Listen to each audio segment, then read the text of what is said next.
What is exactly? What is the image exactly? It's human neural tissue, right? Is that what it is? Well, let's find out what it is so we can say it and not sound totally stupid. So, what does it say? I can't read that. Brain cells. Brain cell, yeah. Yeah, And their connections. remarkably similar to our own brain cells and the Wow. connections. Remarkably similar. That's okay. So the left is a brain cell, the right is the universe. What Joe is getting at here is something that I have talked about at length in our teacher training, which is there's this thing called the law of similars. Now, Joe's talking about the big thing, which is human brain connecting it to the universe, but there's a lot of similars throughout even our own planet. Often it's really common to talk about food. So one of the things that you can think about or extrapolate from this conversation is a walnut. So a walnut, if you really look at it and kind of squint pretty hard, can look like both hemispheres or both half of the hemispheres of the brain. And the law of similar states that something that looks like something can possibly help something else, right?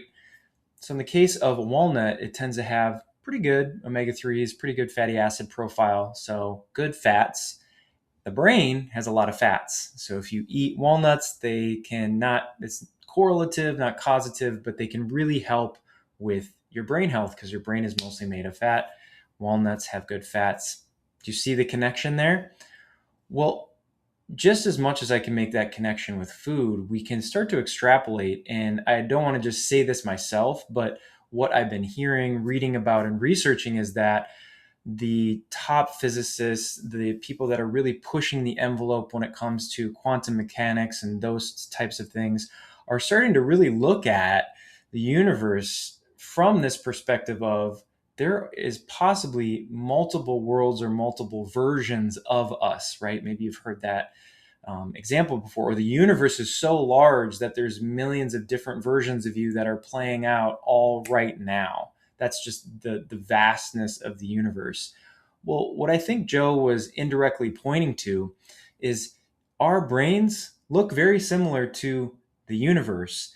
And science is pointing to the fact that our brains might be multiple universes and vice versa. So we're literally living within someone else's brain, within someone else's brain, within someone else's brain, at the same time as living within a universe, living within a universe, living within a universe. And I'm drawing upon this conclusion very loosely based upon the law of similars, but make no mistake,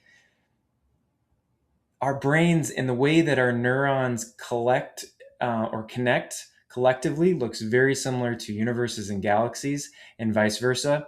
There's no mistaking it, and there's something to look at here.